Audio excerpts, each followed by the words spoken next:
Today I would like to analyze Estee Lauder, one of the largest cosmetic companies in the world and one of the worst performing stocks in the last year. We are down around 47%, so we're gonna take a look at the financials to find out if it's a good buy right now. The first thing we can recognize is the market cap of 24.12 billion US dollar. This makes Estee Lauder the fifth largest cosmetic company in the world by the market cap. We also have a dividend yield of around 2.2%, which we can see here did grow in a very good rate in the last 10 years. Now we're going to take a look at the financials. The first thing we're looking for is revenue growth in the last 5 years. We want to invest in a growing business and not a declining business. So in 2020, the revenue was around 14.29 billion US dollar. This was a 4% decrease from 2019, so probably related to COVID. In 2021, we saw the strong growth around 13%. In 2022, we saw the good growth around 9%. In 2023, we saw the decrease around 10%. This is something we don't like. In 2024, we saw the decrease around 1.9%. So overall, I would say it's still a check here in the revenue growth, but it was not very high. The next thing we're looking for is free cash flow growth in the last 5 years. The free cash is very important because it can be used to pay the dividend, to pay the stock buybacks, to invest in the business, and also to pay back the debt.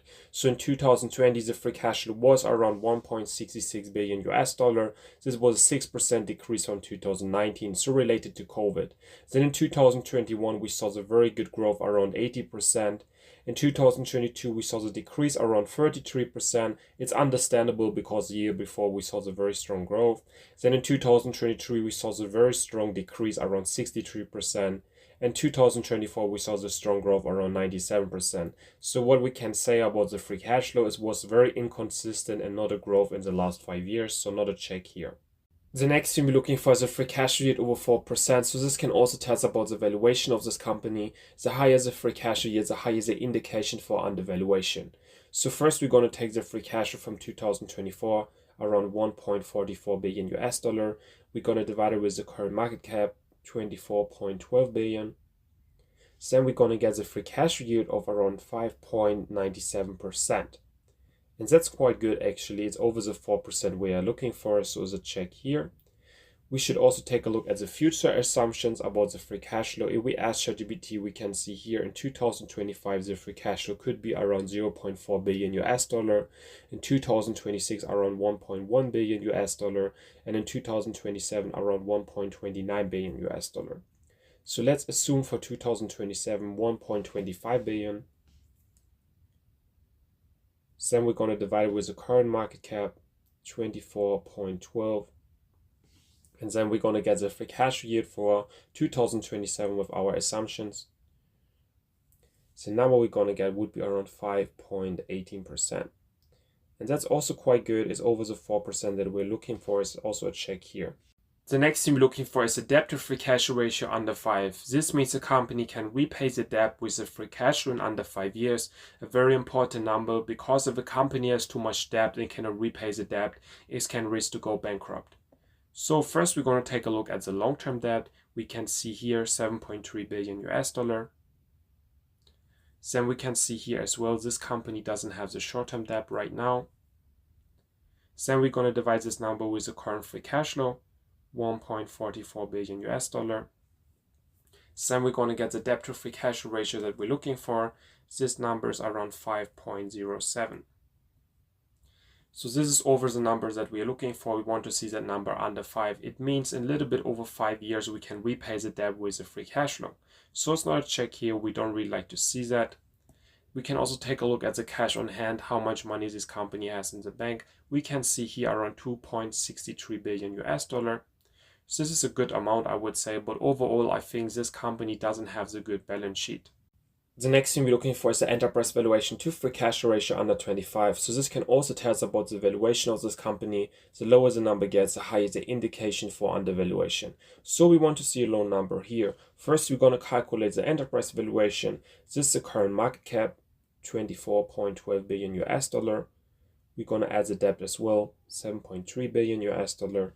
We're going to take minus the cash. This is around 2.63 billion.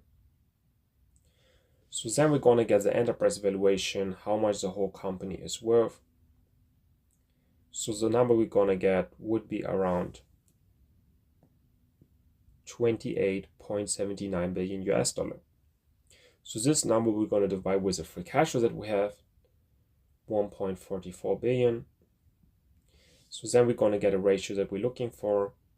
So now we're going to get would be around 19.99. And that's a decent number, I would say. Is a check here is under the 25 we're looking for. I think it's a fair valuation. We can also calculate this number for 2027 with the free cash flow assumptions of 1.25 billion US dollar. Then we're going to get a different number. So the number we're going to get would be around 23.03. And it's a decent number again, but I don't think this company is very undervalued right now. I think it's a fair valuation. The next thing we're looking for is shares outstanding decrease. This means the company buys back their own shares. We like to see that, especially we think the company is undervalued. So we're going to take a look, and we can see here, this was a very inconsistent buybacks of their own shares. We can see in 2021 and 2022, the shares outstanding decreased, but other years, the shares outstanding increased. So it's not a check here, and we don't really like to see that.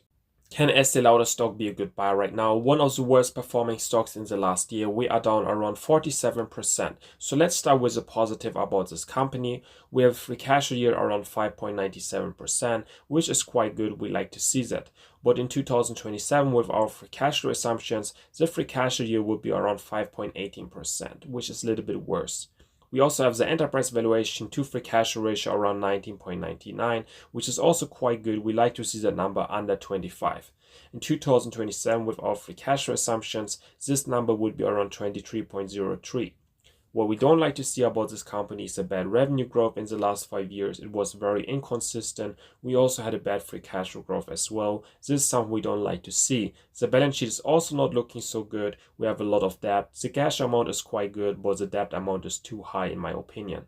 We also have a dividend yield around 2.2%, which is not very high. We had a good growth, but overall there are companies with way higher dividend yields. So I would say this company is not a good buy right now because the financial is not looking so great. If you found this video helpful, don't forget to like and comment and subscribe for more content.